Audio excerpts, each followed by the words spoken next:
Assalamualaikum warahmatullahi wabarakatuh. Saya akan menjelaskan tentang jaringan epitel pada manusia. Apa itu jaringan epitel? Jaringan epitel merupakan salah satu jaringan dengan luas permukaan yang cukup besar dengan sel-sel yang sangat rapat. Jaringan ini berfungsi untuk melapisi atau menutupi permukaan tubuh dan menyusun bagian terluar organ. Oleh karena itu, seluruh zat yang berusaha masuk ke dalam tubuh harus melalui jaringan epitel terlebih dahulu. Mengingat tugasnya yang secara langsung berhadapan dengan dunia luar, jaringan epitel pada tubuh biasanya terletak pada kulit, saluran pernapasan, saluran pencernaan, saluran kemih, serta saluran reproduksi. Selanjutnya kita akan belajar tentang jenis-jenis jaringan epitel itu sendiri. Yang pertama, jenis jaringan epitel dan fungsinya. Mengutip dari Wikipedia, fungsi jaringan epitel yaitu menutupi permukaan bagian luar dari tubuh, memberikan lapisan, serta membentuk organ dalam dan kelenjar tubuh.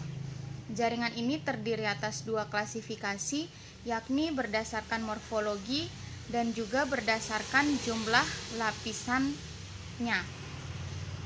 Jika berdasarkan morfologi, jaringan epitel terdiri atas 3 golongan, yakni yang pertama epitel silindris atau batang, yang kedua epitel squamosa atau pipih, dan yang ketiga epitel kuboid atau kubus. Lalu jika berdasarkan lapisan selnya terbagi atas epitel pipih selapis. Jenis jaringan yang pertama ini merupakan jenis epitel dengan fungsi sebagai penyaring atau filter dari zat-zat yang akan masuk ke dalam organ. Pada jaringan ini akan menghasilkan pelumas yang berguna untuk melancarkan organ dalam bekerja. Contoh jaringan ini dapat kita temui pada organ ginjal, pembuluh darah, alveolus, selubung jantung, dan pembuluh limfatik. Yang kedua ada epitel kubus selapis. Jenis jaringan epitel silindris selapis. Jaringan ini berguna dalam melancarkan sistem kerja organ untuk proses sekresi lendir dan juga enzim. Selain itu, juga memiliki fungsi dalam menyerap zat-zat tertentu. Akan tetapi terdapat perbedaan, yaitu epitel jenis ini lengkap dengan adanya silia dan juga lendir seperti serabut. Epitel ini dapat kita jumpai pada saluran pencernaan, rahim, bronkus, paru-paru, dan juga beberapa kelenjar yang lain yang ada di dalam tubuh. Selanjutnya ada epitel pipih berlapis. Jenis jaringan epitel ini memiliki peran dalam melindungi jaringan yang berada di bawahnya. Terdapat dua jenis epitel pipih berlapis. Yang pertama adalah jaringan yang letaknya pada bagian bawah lapisan kulit. Strukturnya lebih keras karena terdapat kandungan protein. Sedangkan jenis yang kedua adalah pipih berlapis yang tanpa protein keratin.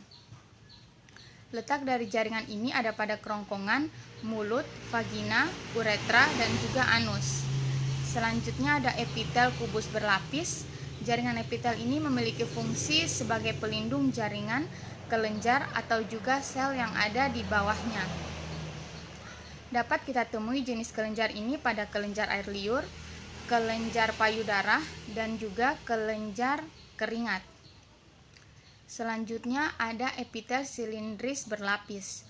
Jenis jaringan epitel yang berfungsi melancarkan dari proses sekresi.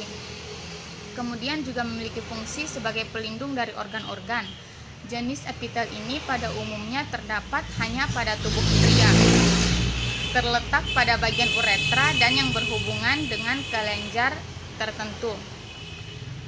Selanjutnya ada jaringan epitel kolumnar pseudostratifikasi. Jenis epitel ini adalah lapisan sel tunggal yang mana tingginya berbeda-beda. Fungsinya sebagai jaringan yang memperlancar sekresi serta pergerakan lendir dalam organ. Epitel ini dapat kita temukan pada saluran pernapasan bagian atas, tenggorokan, dan saluran sperma. Yang terakhir ada epitel transisional. Jenis jaringan epitel ini merupakan jaringan yang terdiri atas lebih dari satu lapisan sel, Susunannya kombinasi, memiliki bentuk pipih dan juga kubus. Tak hanya itu saja, jaringan epitel yang satu ini terletak pada kandung kemih. Jenis jaringan ini dapat melakukan peregangan dan bahkan pembesaran saat menampung. Mungkin itu saja yang dapat saya jelaskan. Semoga bermanfaat. Lebih dan kurangnya mohon dimaafkan. Akhir kata, terima kasih. Wassalamualaikum warahmatullahi wabarakatuh.